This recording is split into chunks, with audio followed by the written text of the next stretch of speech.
একবার দুইবার তিনবার আওয়াজ দেওয়ার পর ঘরের ভিতর থেকে কোনো সাড়া নাই, শব্দ নেই, আওয়াজ নাই। বাইজি চিন্তা করে, কিরে ঘরের ভিতর দিয়ে দরওয়াজা আটকানো দেখা যায়, নিশ্চয়ই ঘরের ভিতরে কোনো মানুষ আসি। অজুর পানি চাইলাম, সাড়া নাই, শব্দ নেই, আমারে পানি দেয় না। বাইজি দেখতো রাগ করিয়া ডাক দিয়া কয়, ঘরে কে আছো? তাড়াতাড়ি করি আমার এক লোটা এক বদনা পানি দাও, আমি ওযু করব, আমি নামাজ আদায় করব।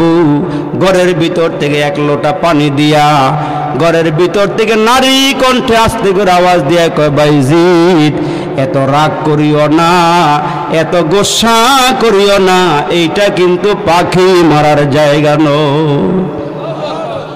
জোরে কন্যা সুবহানাল্লাহ।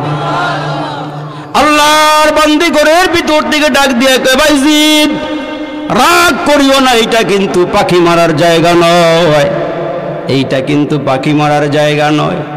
বাইজিৎ ওযু করলেন, নামাজ পড়লেন, ঘরের দরওয়াজার সামনে দাঁড়ায় ডাক দিয়ে কয়, মা গো, ও মা, আমি পাখি মারলাম কই?